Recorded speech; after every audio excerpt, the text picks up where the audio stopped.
ఇది క్లుప్తంగా చంద్రబాబు నాయుడు గారి ప్రభుత్వం మీద 50 రోజుల ప్రభుత్వం మీద మామూలుగా అయితే అసెంబ్లీలో ఇంతసేపు మాట్లాడాల్సిన పరిస్థితి.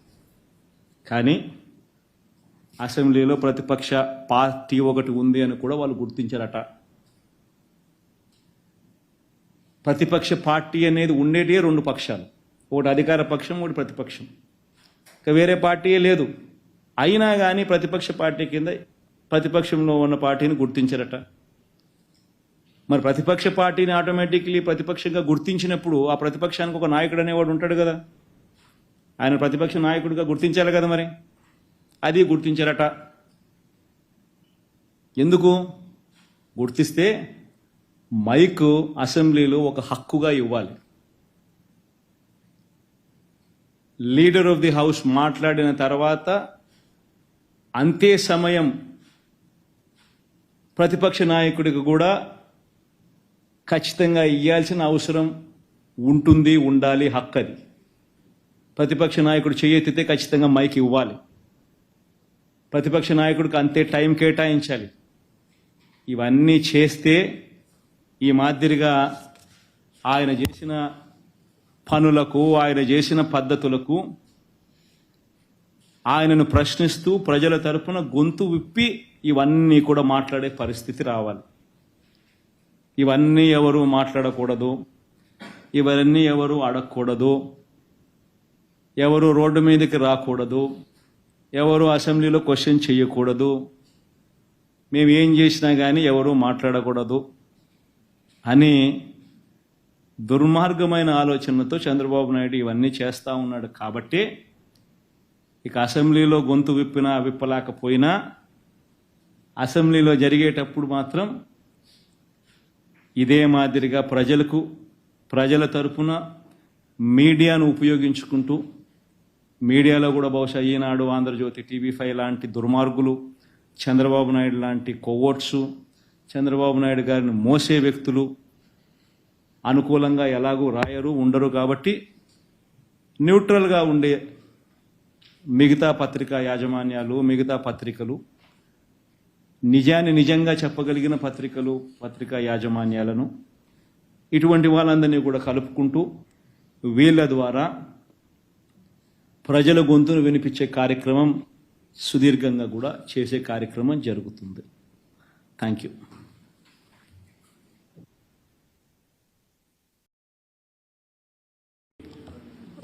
Sir, one question.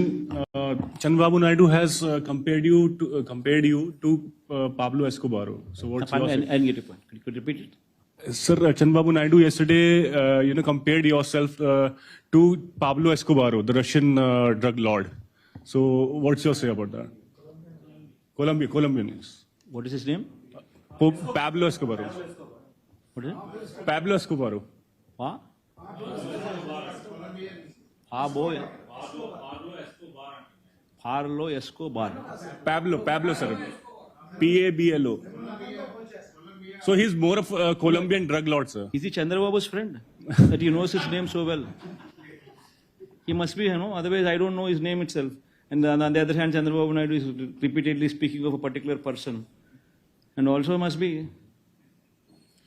Sir. In a sense, since you are in Andhra Pradesh, you know who is the mafia and who is doing what.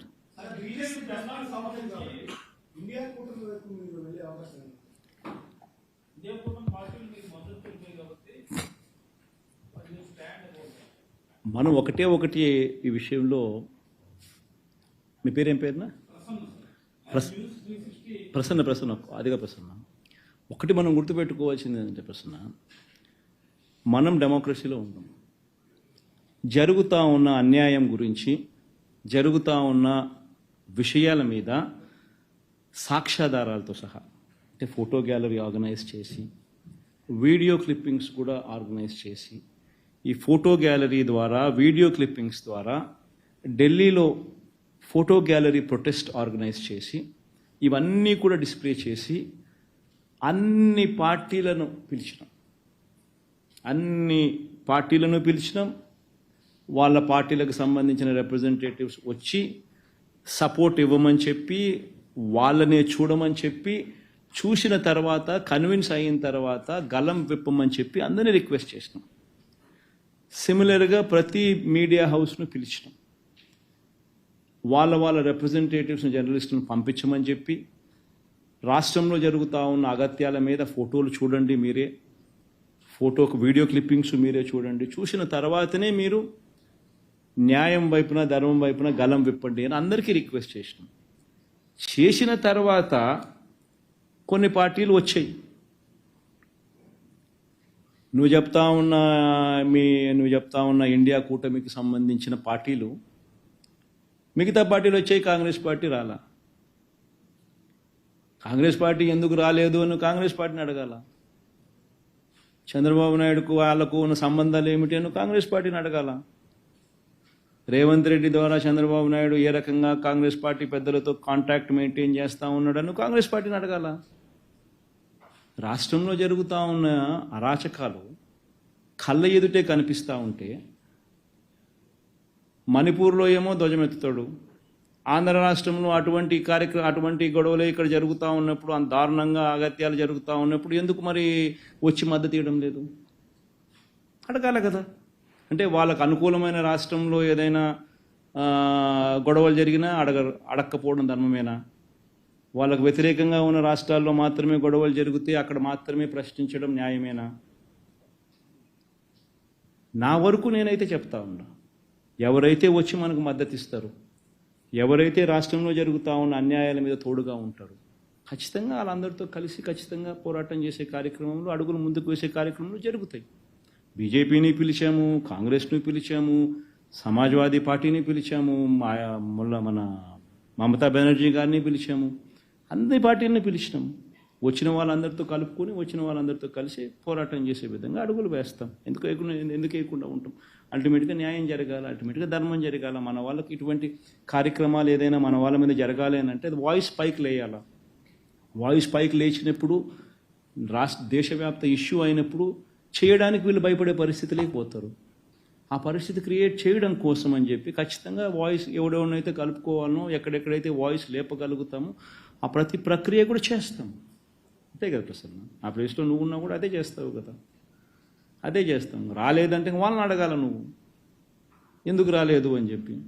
Chandrababu Naidu మీద ఎందుకు అంత వ్యామోహం అని, చంద్రబాబు నాయుడుతో ఎందుకు అంత సంబంధాలు మెయింటైన్ చేస్తున్నారు అని నువ్వు వాళ్ళని అడగాల. సార్, పొలిటికల్ దాడులు అనేవి మీకు కొత్త ఏం కాదు సార్. పొలిటికల్ దాడులు అనేవి మీకు కొత్త ఏం కాదు. మీ ఫ్యామిలీ మీద కూడా దాడులు జరిగినాయి. కానీ మీ ఫ్యామిలీ మెంబర్స్ నుంచే కొంతమంది బయటకు వెళ్ళి మీ మీద పొలిటికల్ ఎలిగేషన్స్ కానీ ఇతరత్ర ఆరోపణలు కానీ చేస్తున్నటువంటి సిచ్యువేషన్. దీన్ని మీరు ఎలా ఓవర్కమ్ చేయగలుగుతారు? ఈ టాపిక్ మనమే డైవర్ట్ చేయడం ఎందుకు? అసలు జరిగేది ఏంది నేను చెప్పేది. రాష్ట్రంలో 50 రోజుల నుంచి మీరు అంతా చూస్తూనే ఉండరు, ఏం జరుగుతూ ఉందో మన కళ్ళ ఎదుటే కనిపిస్తూ ఉంది. 50 రోజులు నిజంగా ఈ మాదిరిగా కార్పొరేటర్ను మొన్న చూస్తూ ఉన్నాను. ఇక్కడ న్యూజివీడ్ కార్పొరేటర్ను యూట్యూబ్లో సోషల్ మీడియాలో కనిపిస్తూ ఉంది. ఆ పిల్లడు పరిగెత్తాడు, ఆ కౌన్సిలర్ పరిగెత్తాడు, వెనక కత్తి తీసుకొని పొడిచేదానికి ఇంకొకటి పరిగెత్తాను కనుక. మొన్న రషీద్ అనే మన వెనుకొండలో పిల్లని ఏకంగా కత్తి తీసుకొని సోషల్ మీడియాలో కనిపిస్తుంది వీడియో క్లిప్పింగ్. దారుణంగా నరుకుతూ ఉన్నారు. ఎక్కడ చూసినా ఈ రెడ్ బుక్ పేరుతో హోర్డింగ్స్, ఎక్కడ చూసినా లోకేష్ అనే వ్యక్తి ఎక్కడ చూసినా పెట్టున్నాడు, మన కళ్ళ ముందునే కనిపిస్తూ ఉంది. నేను వెనుకొండలో మన ఏఎంసీ చైర్మన్ కారులో వస్తూ ఉంటే కారు ఆపి ఏ రకంగా కాళ్ళు చేతులు రెండు కూడా ఎరగొట్టి సర్జరీ జరుగుతూ ఉంది. పరిస్థితి చనిపోయినాడని చెప్పి వదిలేసిపోతే మన కళ్ళ ముందునే కనిపిస్తూ ఉంది.